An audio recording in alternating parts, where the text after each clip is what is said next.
Welcome back, folks, to the WP-Tonic Show, Roundtable Show, episode 366. We have this roundtable, and you can join us live on YouTube or Facebook, whatever one I choose on the particular day. We're on Facebook at the present moment at 8:30 Pacific Standard Time every Friday. And I've got a very relaxed and interesting panel. I think it's going to be an interesting show. First of all, from the Caribbean or from Maine, we got Chris Badgett from Lifter LMS. Would you like to, would you like to introduce yourself to the listeners and viewers, please?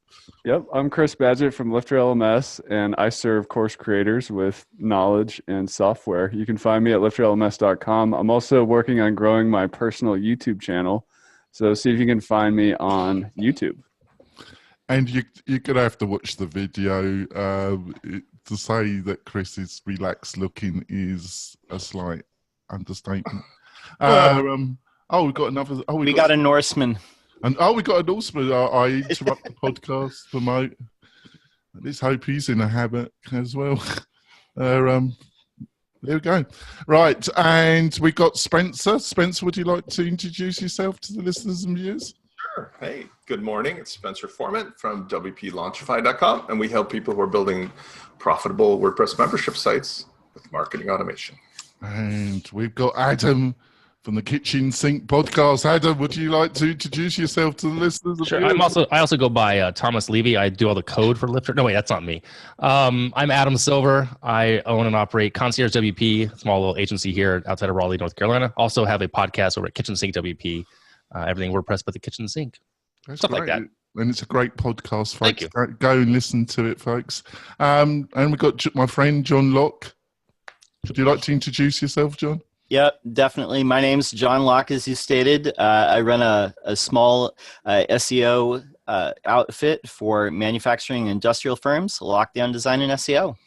And we got the notorious we. Anybody? We've got the notorious Morton with us. Would you like to introduce yourself, Morton? Hi, I'm Morton. It's Morton. of LinkedIn Learning, folks. Was it E, we, I, you, me? I can never know nowadays. All right, let's. I'm sorry. Back in the booth. Oh, what was it? Adam's trying to show me something. That's from Morton. I got that as a gift from him. Oh, great. There you go. Oh, yeah. Now everyone can screen grab your QR code. If people still use, it's okay. Right, let's get on with the stories, folks. First of all, it was a great interview. So I don't normally choose podcasts, but as topics, but it was a great interview with Morton, and it was on WP Weekly. Introduction to WordPress Government Project. So let's start off with Morton. How did you think the interview went? No, start off with someone else. All right. Did anyone actually listen to all 83 minutes of that? Yeah, I did actually. I was the last add to this show, this episode. I didn't get to listen to everything. I mean, that was the one thing I didn't have time to get to. I read everything else, but yeah. All right. Well, let's try Chris. This wake up, Chris. What did you think of the interview, Chris? I actually haven't gotten to it yet, but I just want to say that I am really excited about the governance project, and I'm glad that there's like an intentional approach to leadership and how we lead and how we manage, because in business, oftentimes those things just kind of evolve organically without taking a step back to look at them and analyze them. So I'm really glad that that's happening, especially as WordPress has grown to be so massive.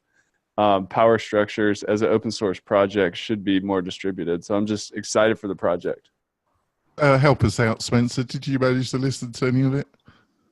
I mean, I said last week my undying devotion to what Morton and Rachel are doing. So I'm 100% behind it. And I think I listened to it, but that's not the point. The point is, like, I watched it when you first came out, and I also watched the whole the comment thing off the tavern and the other stuff. So I love a street fight, and Morton, as with Rachel especially, Morton is the guy to take it on. So I'm 100% behind it. And if you need anybody, with like that movie Anchorman, where the anchormen all get in the street fight, the weathermen and everything. If you need a guy with a pickaxe or some kind of ball and chain behind you, I'm there. because I think it's a valid, necessary thing. John, hopefully you might have listened to it. But first of all, I thought John James Joby, JJJ, Triple J, and I'm trying to. He's not answering my Twitters. Jay, please come on the weekly show. I thought he had some really good points to some of Morton's points, and I thought his contribution to the discussion made it really interesting in a way. What did you think, John? Sadly, I did not listen to this. But hey, you know what? Morton's my homie, and whatever he wants to do, man, count me in. I'll throw down for Morton. Right, let's ask Morton, because I did listen to it, Morton. And, what did you think then? What did you get out of it? I thought JJ's contribution to it. He is the. I think he's a great guy, and he is the voice of reason. So are you. And I thought between the two of you had a very constructive conversation. That laid out some points. I think your main point about the kind of neo-libertarian setup that we have at the present time, where those that are seen to contribute the most in time then build a voice, is a total delusion, and actually leads to very hierarchical structure, and you already, which you've seen so clearly in the past year. So I think your point, which was one of the main points I got from the conversation, was clearly stated in it. It's good. I mean, you know, it's funny because I'm the guy that never listens to or reads anything before I come on this podcast. It was bound to happen. This is what do we call it? Karma. But I had a question for you, by the way, Martin, from last week that didn't get answered. It was about Juice from Yoast being the marketing lead, or whatever you want to call it. And my question was, and you might know, why is it that Automatic doesn't go out and just pay people a defined actual salary to be in an actual position, and instead there's the shenanigans that somebody has to be fighting between time with their kids and time with their company to go take on a role where they trip over their own shoes and stuff like they did there about announcing it without telling the existing marketing lead that somebody else is taking it over? Why don't they just come up with like salaried positions for people? I mean, what's the issue there? They have plenty of money. Poor old Bridget. There you go. Yeah. You know maybe that comes later, Spencer. Maybe. I don't know. I'm just saying, like, this whole governance project and the whole idea of which direction Gutenberg goes and the accessibility, all of this seems to be a matter of like, hello, it's not like we just invented how corporations run. I mean, run it like a company. Okay. I can't speak on behalf of Automatic or Matt or anything like that, because I'm neither, right? I can just observe from the outside. Based on what I've seen up until this point, so 10 plus years of the community and all that stuff, I think that there's a very strong belief among a lot of people that are in decision-making positions, primarily one person, that WordPress, the open source project, should be run by and of volunteers only. And that there are no paid positions in WordPress, because that goes against the idea of it being run by volunteers only, based on this notion that if it's run by volunteers, then then you can't argue that anyone is acting like on the corporate whatever, right? The problem, of course, with that is a majority of the key developers that are involved in the WordPress project, including most of the core committers and everyone, are paid. They're just paid by companies, and then the company is volunteering its time into the project. And the majority of those contributors are paid by Automatic, the company Matt owns, right? And there is this really weird tension right now between a person volunteering their time, as in like a self-employed person or someone like Joost who owns a company, volunteering their time and literally taking time away from their company to do the work. And for someone who works for a company, say Automatic or someone else, who's paid full-time specifically to do work on the platform. Right? And it's an interesting, like you can more clearly see the distinction if you think about someone like Felix Arntz, right, who has been hired by Google, who, from what I understand, has been hired by Google to full-time work on WordPress core, right? So for anyone who looks at that, if that's the case, I think that's what's happening, but I'm not entirely sure. But let's assume for the moment that that's the case. Let's say Google hires a developer to work full-time on core.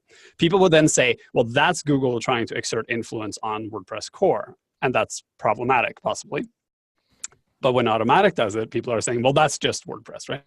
And there has to be an understanding among a lot of people, including the people at the very top, that when you work for a company, you are not a volunteer. Like that is a very weird distinction, but it is a distinction. If you're paid to do this full time, you are not the same type of contributor as someone who truly is taking time out of their day to work on it. The difference being, if you're paid full-time to work on it, you're not losing money by contributing to the project. Whereas if you are taking time out of your day, like Joost is, you are, in fact, losing money by taking part of the project. And then you can say, well, overall, it's growing the project and you end up benefiting. Sure, but it is time you would otherwise have spent actually doing work that earned you money. And Bridget Willard posted a thing yesterday that broke down how much money she could have earned doing the same work she did for WordPress if she had done it for a client, just to show that this is actually money. And there needs to be larger conversation within the community around this idea of some form of remuneration for extremely labor-intensive work being done in the community, like leadership roles. Now, whether or not that remuneration is cash, actual money, is still an open question. Like I've been joking around this for a couple of years, but I'm starting to think that it's actually a real thing that we should be doing. There's no reason why WordPress can't have an internal economy. Because the thing you're describing is a hypocrisy, not of your comment, but of. Oh yeah, no, I don't think. Quacks and walks and looks like a duck. It's a duck, and we're at the point. I don't think it's a hypocrisy. I think it is a fundamental misunderstanding of what is happening in the community. So like, it's that thing where like if you wear a hat for long enough, it shapes your head kind of thing. That if you're, I think that there are certain people in the project who truly do not see a distinction between people they pay to contribute to the project and any random person contributing to the project. And because they don't see that distinction, they make a moral judgment on those who don't contribute enough to the project, because they're like, well, my people contribute enough to the project. They contribute 100% of their time to the project. Why can't you do the same, right? And they're like in the conversations that are happening around this, you keep seeing that sentiment floating. And then when I see it, I'm like,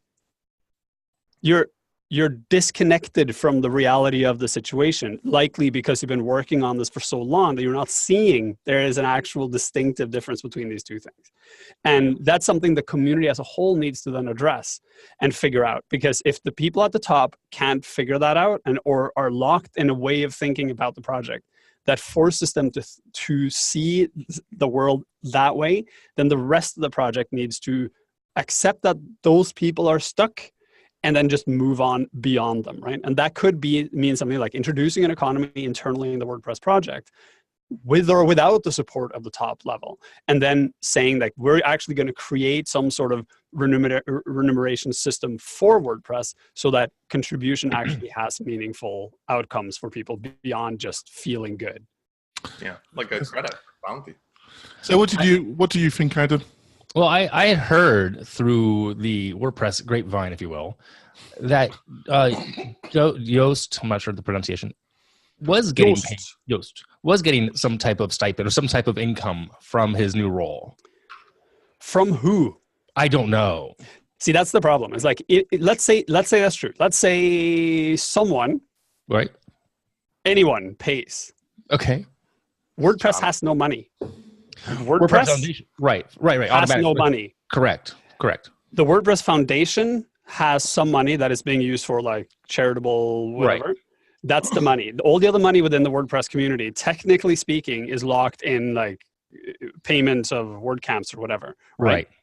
So if someone is paying anyone right now, it is not WordPress, it's some corporation, right? Right. So it could be automatic through donations or whatever. Right. And that's fine. But then that needs to be transparent and it needs to be done in such a way that it goes to everyone, right? Because like there's a difference between Josepha and Yoast in that Josepha works for Matt and Yoast works for himself. Right? So for Yoast, this means stepping down as CEO, shunting that responsibility onto someone else, right? And that's fantastic. And they have, they're able to do that and everything. And that talks a lot about the success that company has had.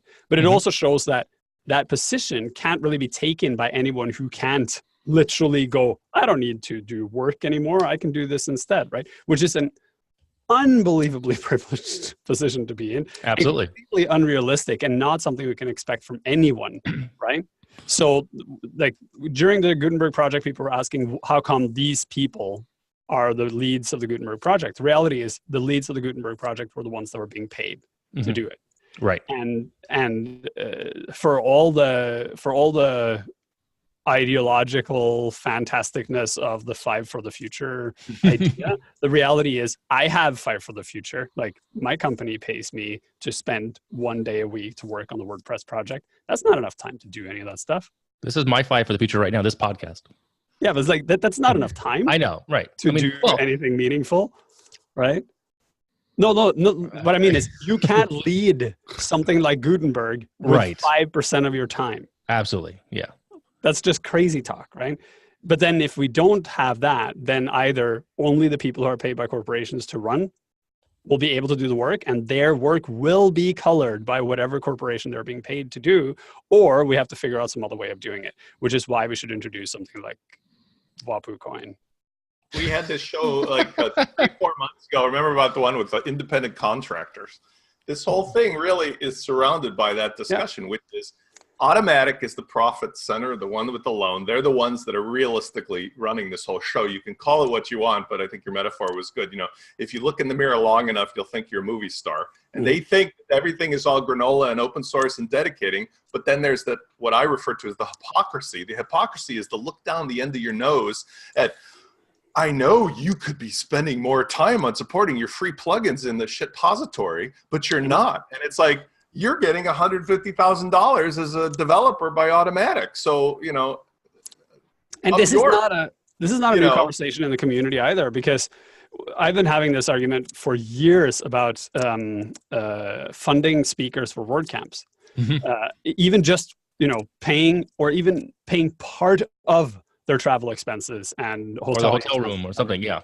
And the end of last year, Vitaly Friedman, the guy who runs Smashing Magazine and Smashing Conf, wrote this excellent article about why Smashing Conf pays their speakers and why that is a requirement, which comes on top of articles written years ago about how a lot of professional speakers in our community are starting to demand payment, even if that means they get payment and then they just donate it back to the community, just to show that this is actual beyond just contribution. Speaking at conferences is a really labor-intensive thing and often costs a lot of money.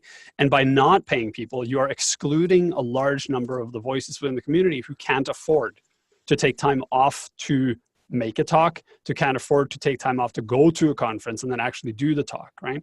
And every time we have that conversation, we get these weird sidetracks happening where people are saying, well, if we pay speakers, why aren't we paying the volunteers and the organizers? Or they say, if we start paying speakers, then we get the professional speaker circuit where people are just earning money instead of actually doing any quality work.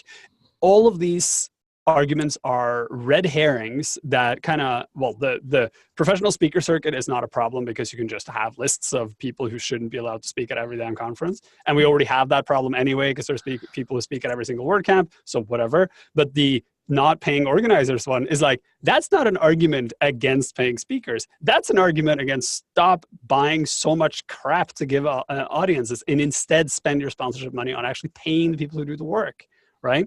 But then once you pay people to do the work, you have changed the this idea that the community has that this is all volunteer driven, which then roots into this ridiculous notion that volunteerism automatically means no remuneration, which is not true, or that a nonprofit means that no one is being paid, which is also not true. So there's a fundamental disconnect between how the world works and how our community works that's setting a really terrible example for people who come into the community about how to value their own time and their own work, and is just highly problematic. And this is just another example of that same conversation.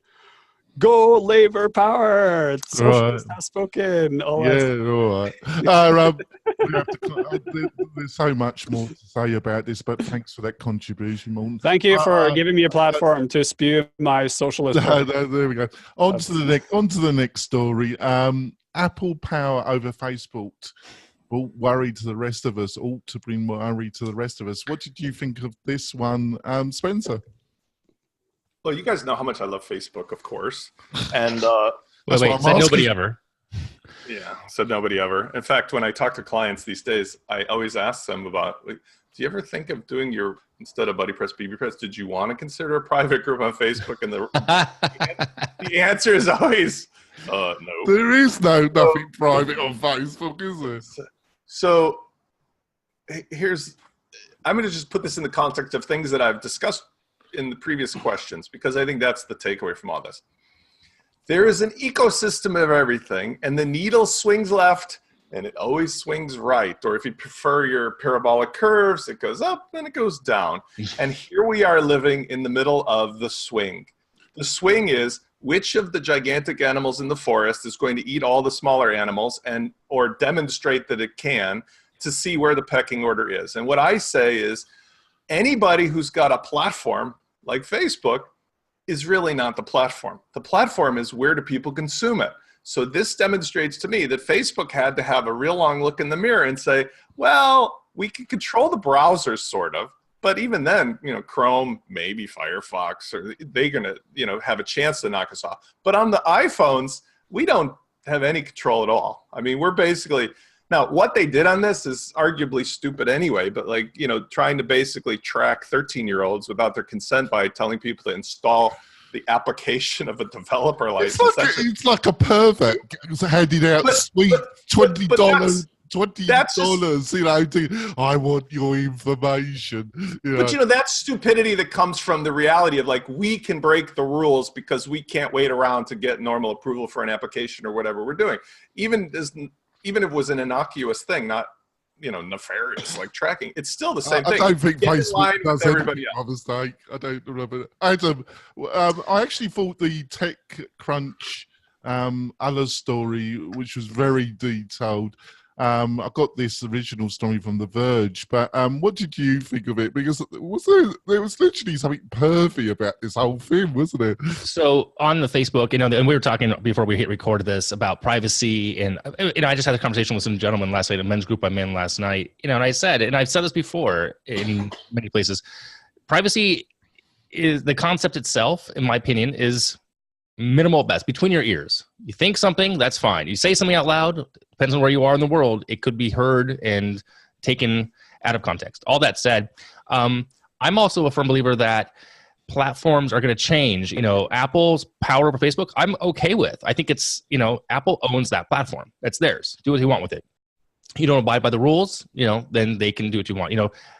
When Facebook signed up to be a developer for the iOS platform, they had to click the same box that we have to click for some things. The terms and conditions. If you break the rules, you get penalized. You get kicked off. I'm also a big fan, I believe in my heart of hearts, but not really. Compaq and HP, they're coming back. So Apple's out. Facebook's gone. MySpace is coming back too. Great. Okay, I'm just kidding. I'm going to wake up Chris. What did you think, Chris? I think this article really illustrated the power of dependencies. Mm-hmm. So you have to be careful with what your business is dependent on, even at this large mega monopoly scale. Facebook's got its lights turned out, and it makes me actually think the other way around Facebook. I have a 5,000 person Facebook group of course creators, and I'm just waiting for Facebook to screw it up. I really hope they don't try to monetize it or do something to it. or make me have to pay to communicate inside of it, because it's a beautiful thing, but I know I'm taking a risk because I have a dependency there on Facebook. And yeah, so I find that note just extremely interesting. And I think this also just points out there needs to be a larger conversation around privacy. I do believe it's important for companies to make data-informed decisions. So I understand why they do that, and they happen to be really good at getting all kinds of data.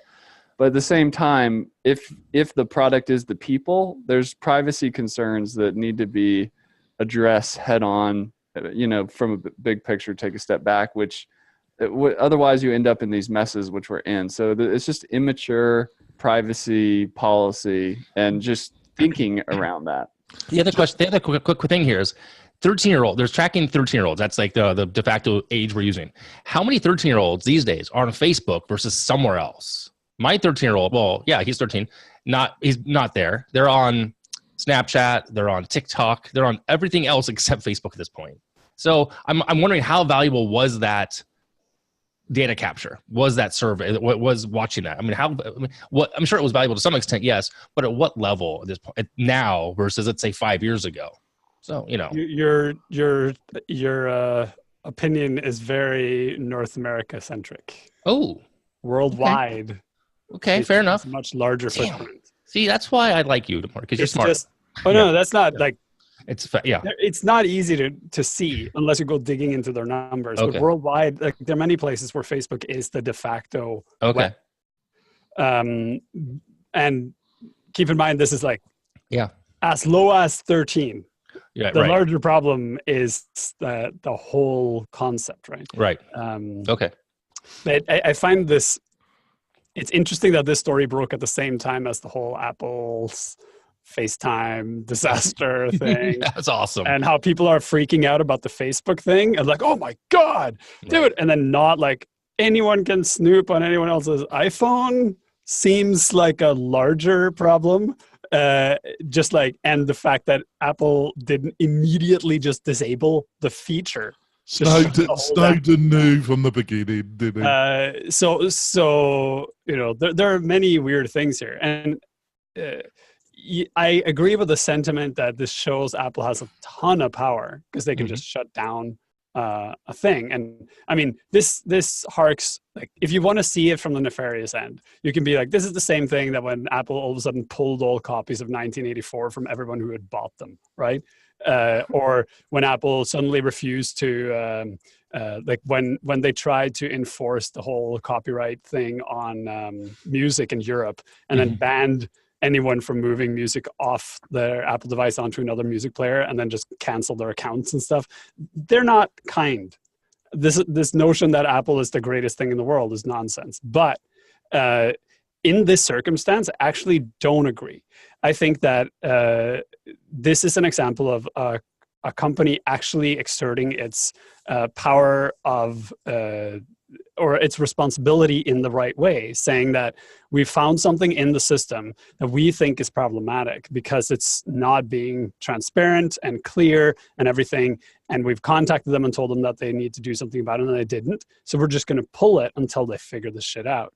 And it might be the beginning of larger corporations taking responsibility for how their platforms are being used. It's a definitive departure from how it used to be, which is someone posts content on our site. We don't have any control over what people do, right? This is the exact opposite. This is saying we are responsible for what people use this for. So we can and should exert that power. And it might be an example of how to do it. I'm not sure this is the best example, but it is a company doing the thing that we want companies to do. The next question is, how do we make sure that that's done in an ethical way, that it's not a competitive thing, although Apple doesn't have a competing software with Facebook, so I don't see what that would be, and that it's done consistently and transparently, and that it can be challenged, right? That's a great point. John, the reason why I put this, because we've discussed Facebook and their actions quite extensively on this show over the months, but the reason why I put this story in is, in some ways, I admire their business focus. They seem to have a total dedication that they will get around. They will literally do anything to get what is their sustenance, which is data. Data leads to them knowing their people that use their system, so then they can sell that data through advertising. But they seem to have a total vote. They are literally prepared to do anything, break any rule, get around anything. Am I right about that? Absolutely. A couple things that I think are interesting as well. Yesterday, I seen on my Twitter feed somebody who works with technology that did not know that Facebook has owned WhatsApp since 2014. And a lot of people all over the world use that as a means of communication. Facebook also owns Instagram. So we're not really talking just about Facebook, because they own a lot of the other social networks as well. To your point, I think that a lot of these technology companies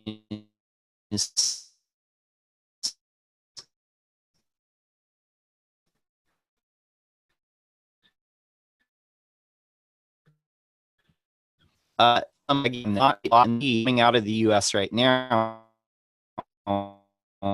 is through these technologies that are not regulated.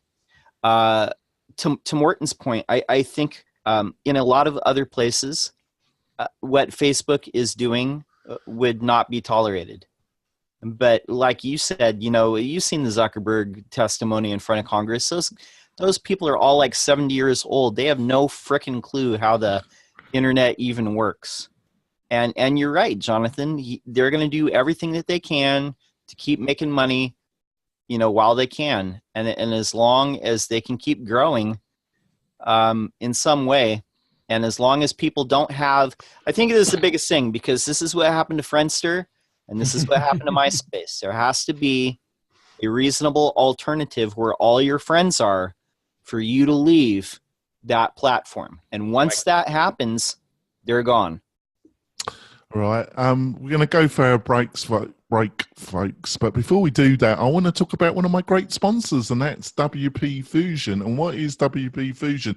Well, in your technology stack, you should have WordPress, but you should have a CRM like ActiveCampaign, Drip. There's a load of them. And the good news is WP Fusion supports over 40 of these type of systems. And what's it going to do for you? Well, basically, if you've got a membership site or you've got a WooCommerce site, it enables you to track people, send emails. It basically puts the communication between your WordPress website and your CRM on steroids. I can't go through all the amazing stuff you can do. What you need to do as a developer or somebody, an entrepreneur, you need to go to the WP Fusion site and find out more about this. And the great news is that the founder has offered WP Tonic's listeners and viewers a great offer which you only get here. If you go to their site and buy one of their packages and you use the coupon code WP-Tonic, all uppercase, you get 25% off any of the packages. And like I say, that is only exclusively available to you listeners and viewers. We'll be back in a few moments, folks. We're coming back. We had a great discussion. On to the next story, and I think it's a great story, and it's been something I've been thinking about for months, but I didn't want to express it because I'm not a very active developer anymore, only on my own sites. But it's something that I thought was going on. And then we had this great article on CSS tricks, and I think it expresses something that's also one of the reasons why Gutenberg was a bit of an upsetting experience. I think this article, The Great Divide, are some of the reasons why the Gutenberg thing was a bit of a challenge. What did you think of it in general, John? Yeah, no, I've been thinking this for a couple of years, that front-end developer, when you say that now, it to some people that's going to mean HTML, CSS, and jQuery. And to other people, that's going to mean Angular and React and Backbone. Many years ago, like a first year I started freelancing, did a lot of work for an outfit in New York, and they had another side project that they were doing, and I talked to the CTO, and that was what they were asking. They're basically asking me like all the different, like, do you know any of these? I'm like, no. But I do think that there need to be two different terms, because I think, as this article points out, especially in larger projects, there's all kinds of dependencies. I think one person mentioned yesterday I had to install a package manager to install a package manager. And that's when I closed my laptop and backed away. You know, it was a great quote, isn't it? Yeah. It's a great quote. I mean, honestly, I think like JavaScript development is basically at this point, it's programming, but in the front end. And so I think there really need to be like different titles for people who are more, you know, do things in the browser, like people who just know HTML, you know, like WordPress developer. I think I'm sorry to interrupt, John, but I think it's got worse. I actually think front end, this Java, it's really got really posy and jumped the shark. It's filled with so many acronyms and packages and stuff it's mind-boggling in a way, isn't it? Yeah, it definitely is. I think, I mean, I even think like WordPress developer it has a dual meaning. I think even that term like has a meaning of like you work primarily in the back end, or you're more like the theme development and do more primarily front end styling. I think even that has a dual meaning at this point. What did you think of it, Spencer? Because you've had a lot of experience in training and that. To me, the conversation is an interesting one in sort of a two people at a bar way, but in a practical sense, it means nothing, because the entire world is really shifting to skill-based economy. So whether it's in programming or WordPress ecosystem or something else, nobody any longer should rely upon having a title that previously defined a skill set of stuff, because that world has been shattered. You may have a degree. I have. But Spencer, we like our titles. I know. You can make up a new title, and your new title has to be something that you invent, because here's why.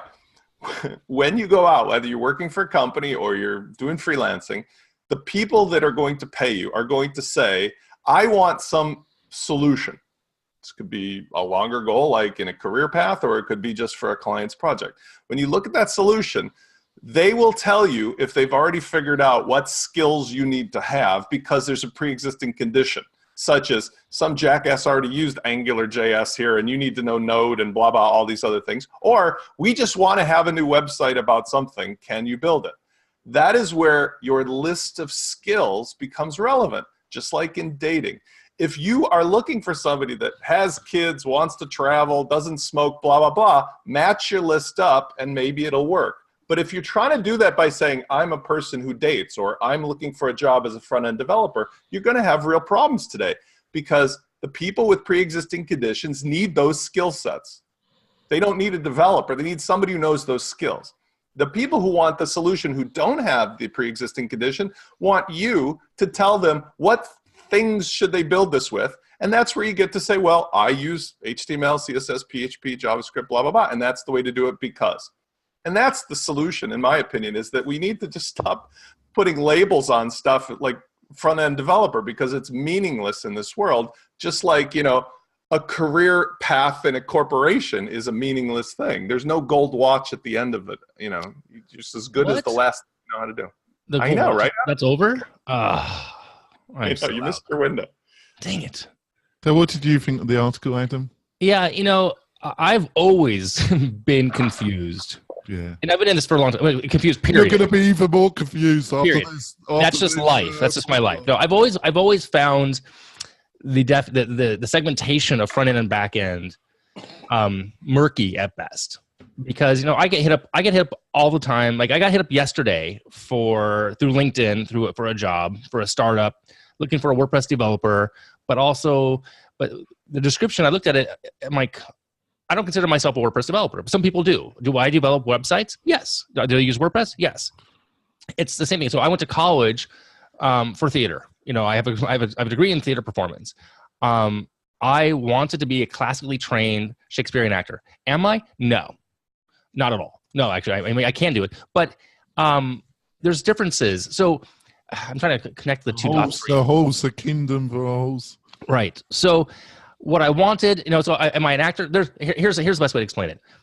I can get on stage and act, and there's a process to it. And I know how to do it on stage. I can learn to play a few chords of a guitar. Doesn't make me a musician. So I'm an actor, yes. Musician, not at all. Development, I kind of consider that same thing. I can build websites. I know enough code now. I've learned a lot over the last 7, 8, 9 years. So yes, I feel more confident in this way. I'm not just I hate to say just, I'm not a implementer like as I first started, but I don't have a formal education in coding, in development, in front end or back end. So I've always found those terms murky for me. And I think, Spencer's right. I think the terminology has to change and the mindset has to change from people looking and people hiring equally. So it has to be the right fit. If it's a fit that you can do the job with the skills that you have, great. If you don't have that title, then, you're 80 and you're out of work. So Morten, what did you think of this? Do you think there were good parts? And you're muted. Oh, he's unmuted now. What did you think of the article in general? Because I think he touched upon something really important.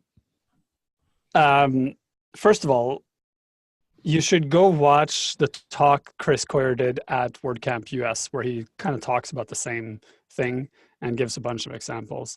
You also need to see the conversation he's having in that talk and in the article you're referencing in the context of the much larger conversation that's happening in the web community around the role of JavaScript and how the web is turning into a JavaScript-heavy programming space rather than a classic HTML and CSS space, which ties to the endless conversation over whether or not it's okay to put CSS in JavaScript.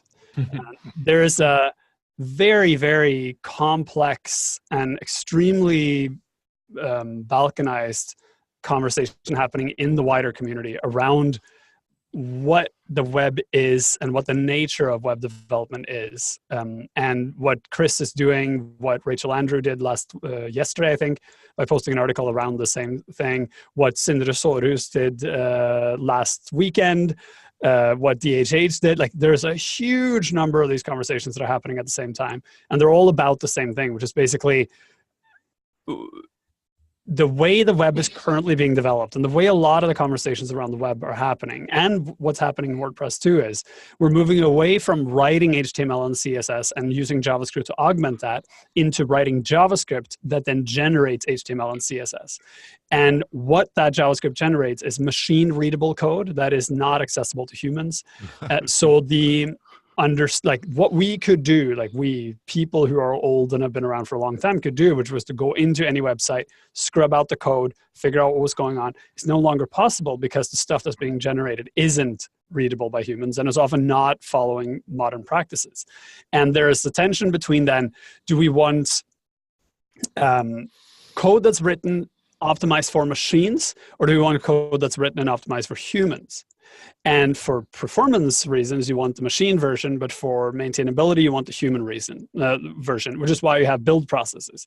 So that means to get into web development now, you need to have a much deeper understanding of things like build processes and how to set up tools like Webpack, and how to just, I'm working on a course now about how to build Gutenberg blocks. And what I'm stuck at is trying to make the process easy and frictionless as possible, because it is unnecessarily complex due to how React uses JavaScript modules, and how JavaScript modules are not supported by browsers. So you have to run Webpack just to get them bundled in, and then you have Babel on top of that, and then you have to process CSS through the Webpack system, but Webpack is not really suited to do that. So then you need an extension for that, and that extension needs an extension for that, and that extension needs an extension for that. And then if you do any error inside your entire setup, then you just get some computer barf error message that doesn't really tell you what's going on. And unless you have a developer level understanding of what's going on, you're basically doomed. You can't do this, right? And the reality is there's no way of doing this without having a much deeper understanding of build tools and programming outside of what you're actually trying to do than what you had before. So the pushback that's happening is people are saying, this has gone too far. Like programmers who came from a computer science background have come too far into the web space and taken over and said that, no, writing HTML and CSS and doing this in a programmatically logical way and a human readable way is not good. We should do it in a developer way instead. And then you have the people who came to the web from content and design on one end, and the people who came to the web from programming on the other end. And through JavaScript, the programmers have won right now, which means that all the design-minded people are trying to push back and saying, we're now getting away from the purpose of the web. And to me, this boils down to one of many questions, which is, what is the web for? Is it an information distribution platform, or is it a programming platform? And right, like the JavaScript push says that the web is an application programming platform more than an information platform. And we have to make that decision. Either is it one or the other, or should we like split it, or should we be okay with that both exist and then define separate roles for those two sides? I thought that was fantastic. Chris, you know, you've got a growing company, you're hiring people, but are you aware when you're in your hiring process that there is this seemingly dividing skills required, and is it something actively in your mind when you're interviewing people to hire them? It is, but I leave a lot of the, making sure they have the right stack up to my business partner, who's a technical hardcore developer. But that being said, I hired a new support person yesterday, and I didn't look at the criteria of what's in their toolkit. And basically the way we approach it is we go through hiring as fast as possible, and then do a 2-week sample project to see what they can actually do. So we're hiring what capabilities, not titles. And part of the vetting process in hiring, I mean, we do need to know about the stack, and if it's the skills we need that work with our legacy decisions we've made and all that kind of stuff. But yeah, for me as a non-developer, as a non-computer science guy, I've always been confused by front end, back end, all the different languages and nodes and packages and all the stuff, whatever. It's cool, but I think the development community, especially when they're looking for work, they need to help business owners even know how to hire. If they don't have a CTO or a technical partner or mind themselves, it can be very frustrating and confusing when they go out onto places like Upwork or post a job ad and there's like a disconnect there. So I think that's great. On to the next and probably last story. It was an interesting story in its own right. A bit linked to what Morten said about Apple taking responsibility, because in the midst of it, DigitalOcean just said it's got nothing to do with us. And this is a story that Other Life as a Kickstarter scammer. Love this story. It was on Engadget. So, Adam, what did you think of this story? Loved it. I'm always baffled and fascinated by people who take the amount of energy spent to scam versus doing actually positive change for the world. I mean, in general, just thieves. And I just felt like, wow. They're so creative, but they could have used their energies. Oh my gosh. But they just can't do it. Amazing that this, this article did not surprise me at all. Would surprise, period. I mean, in any capacity, the fact that they actually use the Engadget, that connection, the name, all that stuff. I mean, I do know that, I think, I recently got hit up by somebody who looks just like Chris Badgett trying to get me to do some SEO work. No, I'm kidding. It's his twin brother.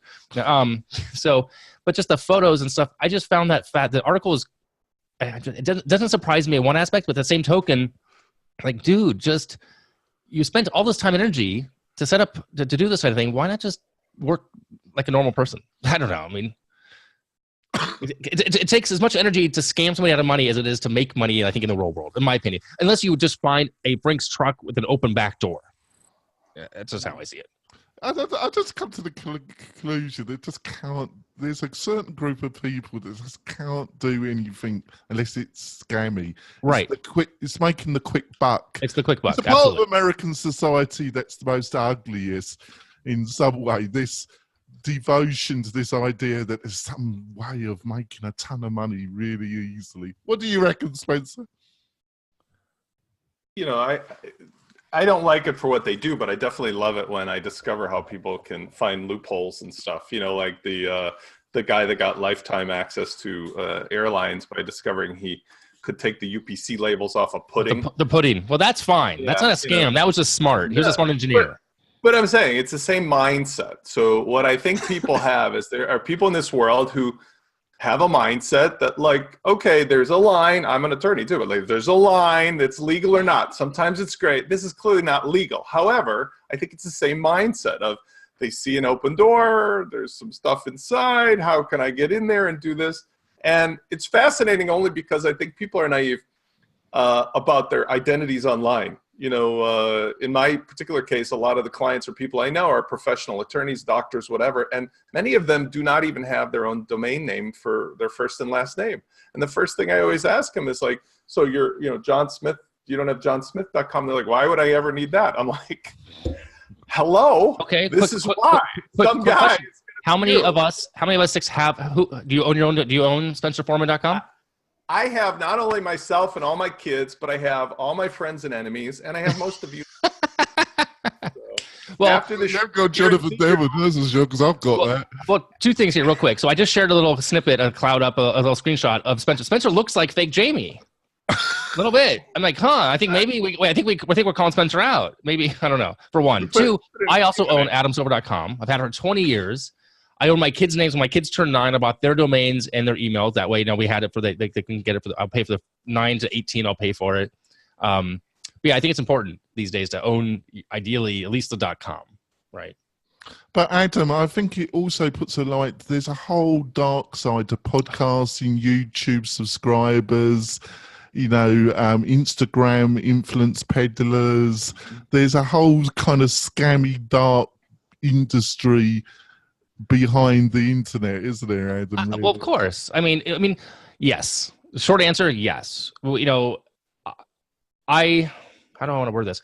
Before the internet was the internet, before it was even ARPANET, you know, how many of us on this panel, I was doing bulletin board system type things. I was doing other things that were darkish, if you will, as far as software goes. I won't use any keywords here to incriminate myself, but also I was under 18. I knew better. Turned 18. It's all coming out, Adam. You come on the show and it's all coming out. But I turned 18 and I went legitimate completely.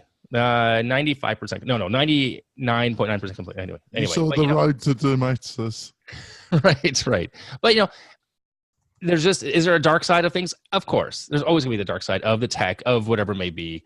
People always want to get ahead without effort. So, Chris, do you get a lot of these so-called influence peddlers kind of contacting you, Chris, to boost whatever you're up to? I did talk to one. I actually ran a Kickstarter a while back, and there was something that somebody was doing that was pretty shady. That I don't think it was the same person, but that it was very shady what was going on. But I just want to make I do see people like pretend to be Lifter LMS, my product, and even sell it for money on the internet. So I see that out there. I've never had somebody impersonate my person that I'm aware of. But I wouldn't be surprised if it happened. And I just want to note that the human being is an apex predator. Sometimes we don't see ourselves in that light, but a predator, it is an opportunist. And there's a part of our human nature in the yin and yang on the dark side where I don't see this going away anytime soon. I mean, I think as humans we're evolving and we're having moral and ethical and legal conversations, but this is a part of who we are, unfortunately. Yeah, what was interesting, Morton, when he approached this scammer's found where this scammer's website was hosted, and he approached DigitalOcean, it was the kind of opposite response as you were talking about Apple, because they just told him, he didn't get much of a response, and secondly, when he did, they said, well, it's got nothing to do with us. What did you think of that, Morton? My 0% surprise, you mean? I mean, it's different. Like DigitalOcean is a hosting company, right? Well, Facebook is I don't know what they are, a distribution company. So like there is an actual argument you can make from a hosting perspective to say that we have no responsibility for what people put, like what files people put on our hosting. However, if the police came to them and said, take this shit down because it's illegal, or if they saw that this is blatantly illegal, then they have a responsibility to do it. Otherwise people come after them, right? So that's a legal question for Spencer, because I'm not a lawyer. But I think like if you look at the wider perspective of this, like this whole thing about scamming and everything, have any of you ever funded a Kickstarter or GoFundMe campaign that tanked?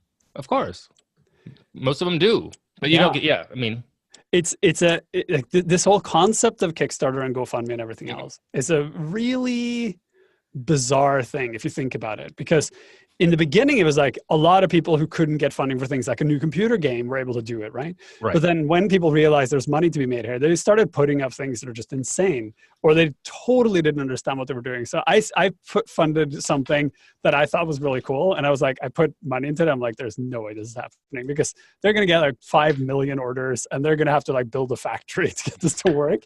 And of course they did. Like they maxed out so much that they were like, you know, we're all bankrupt now. This all fell apart. My life was ruined. My colleague committed suicide. Like it was literally that bad, because they're not thinking about it, which is the same thing that happened with, what was that thing called? The thing where you would, was it the cooler? You could buy something through a site and then a bunch of people, Groupon. Oh, yeah. So Groupon was the same thing. Like it got trendy, people jumped on it, then realized that if you sell cheap meats, you end up running out of business, right? There's this, people have this fundamentally bad understanding of economy and money and everything. And they're also very willing to be tricked into things. And this is just part of that whole thing. Now, if you're looking for interesting scamming stories, you should go on Netflix or Hulu or whatever and watch that Fire documentary. I just did last week. That is the most insane thing ever. But you get like, if you ignore the whole Fire story and just look at the guy, you realize that like there's some people that are just wired to try to scam people all the time and will not. They can't help themselves. They're like, let's hire a TV company to come and film me doing criminal things while I'm under house arrest. I mean, it's one thing. It's one thing to like try. He really had intention of having something happen, but you look at him the whole time, and you're just thinking he knows this is not going to go. He knows he's living large. He's living on people's money, borrowing, stealing. I love that American saying, living large. Living large. It's like there are people, and I know some people who are scam type people. Like every time they come to me, and they're like, "Wow, great idea!" And I'm like, "Are you going to ruin people's lives now? Right? Is this a great idea, or is this going to destroy things? Because if it is the latter, you should really not do it, even though you think it's a great idea." People are just drawn to this kind of nonsense. Oh, what did you think, John? Oh, yeah, the catfish scheme. I mean, yeah, like everybody's saying, man, some people are like hardwired to scam people. To what Morten was saying, I think DigitalOcean did have a responsibility to do that. I think that's a cop-out that a lot of these totally, wasn't it? It was a and Jack Dorsey, same thing. Jack Dorsey from Twitter. Oh, we're not responsible for stuff.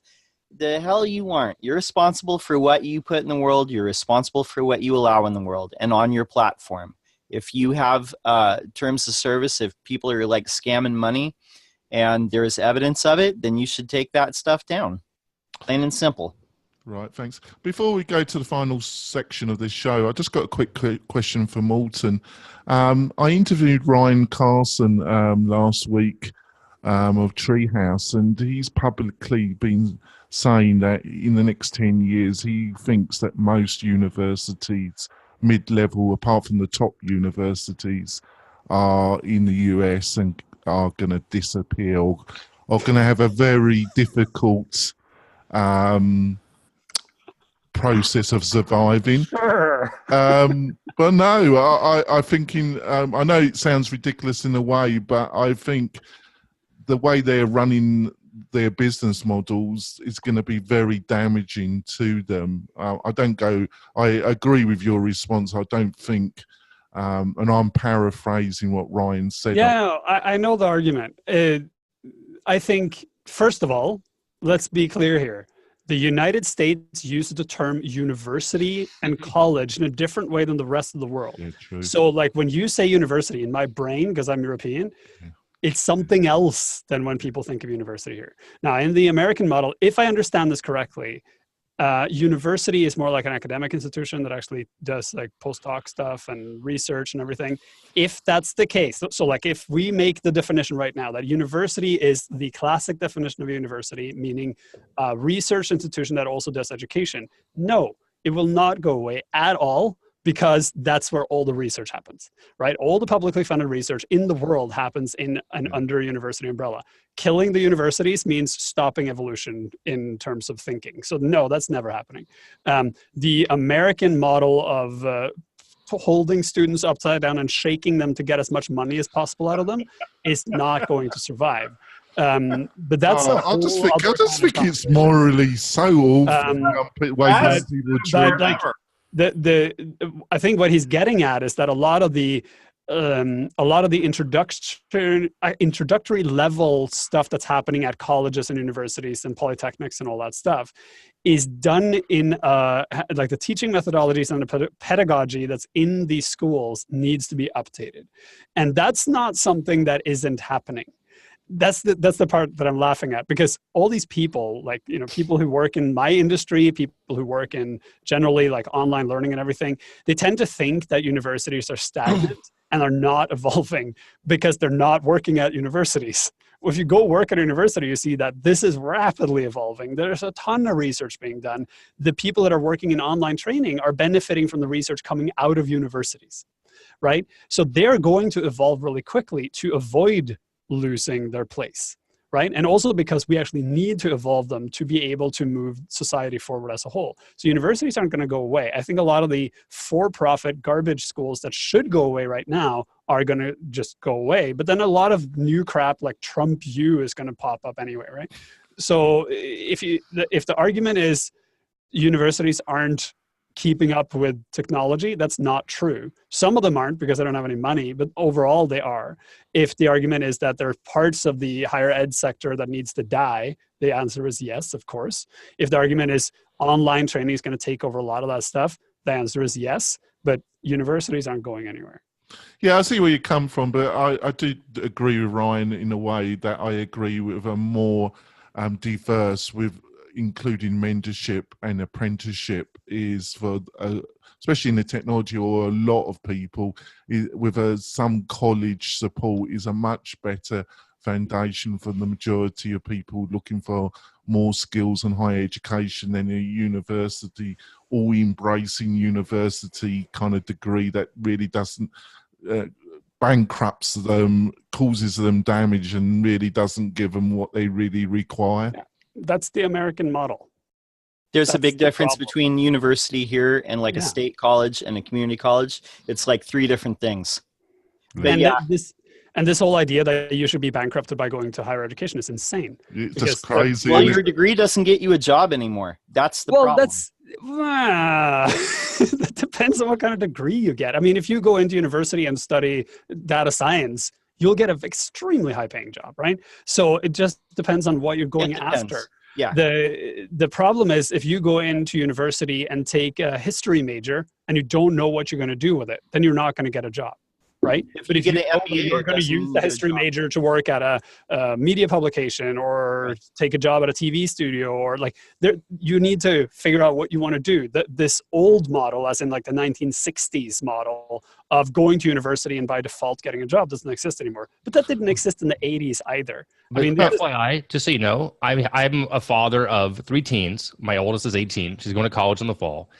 And they still haven't, many of them still don't know this. I'm a firm believer, as you are, Morten, that the college, that old paradigm, college, degree, job, marriage, kids, all that whole thing, I'm aware of it, that it's been blown out of the water.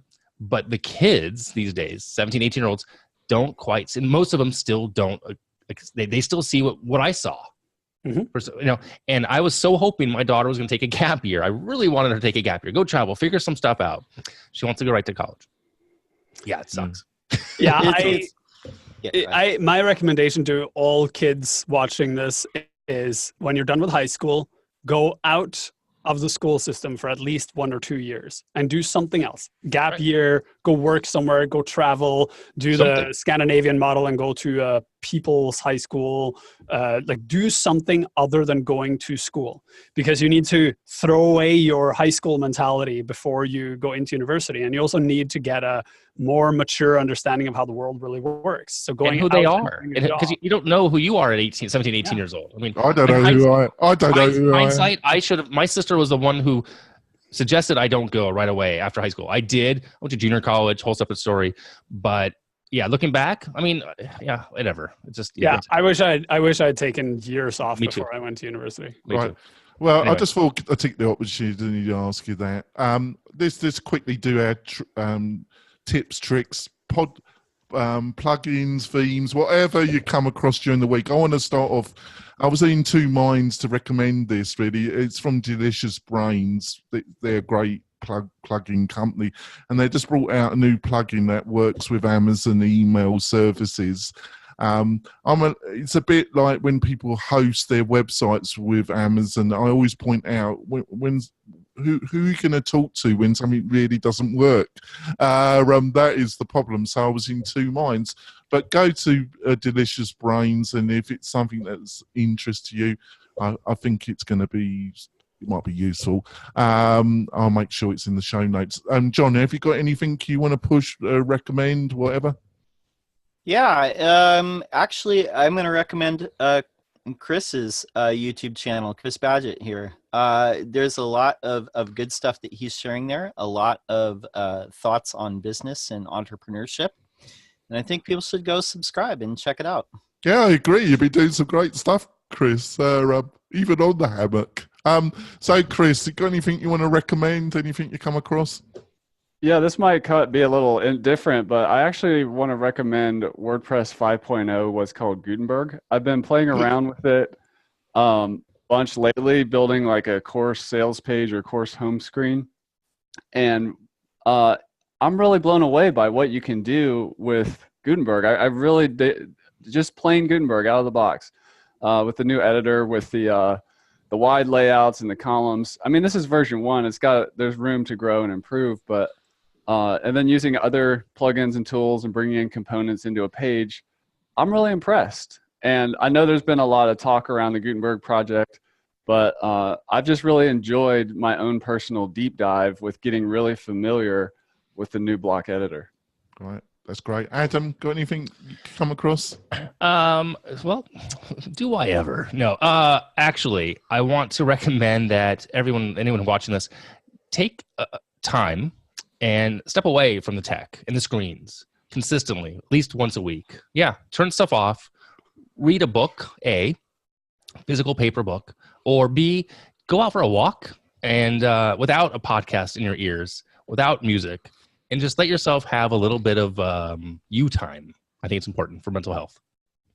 Yeah, you got a point there. I just don't do it, but they are bonkers anyway. So, Spencer, got anything you come across?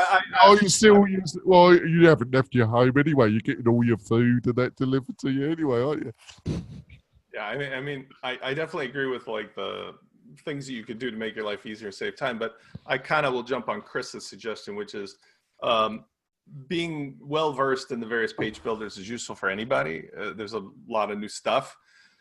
I'm not referencing it here, but I just want to mention that there are things like cadence blocks and lots of add-on blocks for Gutenberg, but also even in the page builders, like Elementor recently had an update where they added pop-ups, and there's a lot of cool things to do there. But I'm recommending this, which is for anybody who's on a Mac still, the sound control, which allows you to break out in a way that there used to be an older plugin that did this, or an app. This allows you to set up your desktop so that when you move from like Skype to listening to some audio, you don't blow your brains out with the difference in the volume because one thing is set. So you get individual volume levels essentially that you can program in and set for your Mac environment. And even on Zoom, like I come from Skype to Zoom and it's like, so anybody on Mac worthy of checking this thing out, it works pretty good. it's not the perfect solution, but definitely better than. Can you put the link into chat for us? I think I did. All right. No, I didn't put. Sorry. Morton, got anything you come across this week that of plug-in or anything to do with WordPress or anything that might help our listeners and viewers? Yeah, go talk to people who lived in the 70s and 80s. Ask them if they have any posters or buttons or anything else that say no to nuclear weapons, and revive it, because the United States left the Intermediate Range Nuclear Forces Treaty with Russia today. So we are back in nuclear war territory. On the developer end, step away from WordPress and start reading what's going on in the wider web community. Read the article that Jonathan was talking about from Chris Coyer. Go read CSS, the stuff that they're doing over at CSS Tricks right now. Look at the conversation that's happening around JS and CSS, because that conversation will end up forming the future of the space we work in. And the WordPress community seems oddly divorced from this conversation right now, and it needs to be in the conversation, because we will be guided by whatever outcome comes from that. And the WordPress community specifically will not benefit from the web becoming more programmatic, because we are the entry point, and the entry point is not how to set up Webpack. So yeah, nuclear war and get off the WordPress island. You can tell he's a European at heart, can't you? Morton, how can people find out more about you and what you're up to? You can find me on Twitter at Morton, because that's my name. And you can find me on LinkedIn at Morton, because that's my name. And you can find me on LinkedIn Learning by searching for Morton, and then you'll find me. That's his name. Other than that, did you know that both Santana and Weezer released albums this week? Yeah, did know that. Yeah, I only listen to Elgar, mate. John, my great friend, how can people find out more about you and what you're up to? You can go to my awesome website, lockdownseo.com. But what I would really like you to do is go on YouTube and search hashtag LockdownSEO. This week, I published 3 videos per day, each day this week. Go check those out. Adam, how can people find out more about you and the great stuff you're doing? So kitchensinkWP.com is the primary home for what I give back to the community. Twitter, Hey Adam Silver, and yeah, that's about it. Oh, kitchensinkWP.com/iTunes would be the podcast itself, the feed. So it's been great having you on the show. You're going to have to come back a bit more regularly, Adam. You've been missed. It's been a while. Spencer, how can people find out more about you and what you're up to? Thanks, yeah. At WPLaunchify.com or on YouTube using the ending of WP Launchify. That's great. And Chris, the hammock, how can people find out more about you and what you're up to? You can find me at lifterlms.com. And I've also just in 2019 just decided to share a little bit more about my personal life and just stuff not necessarily course creator related online. So I'm building out my personal YouTube channel. So find me on YouTube. And thanks, listeners and viewers. I think it's been a great show. We've covered some interesting subject, and hopefully next week it will be the same high quality, apart from your host, that is. I'll see you soon, folks. Bye. Bye. Mahalo.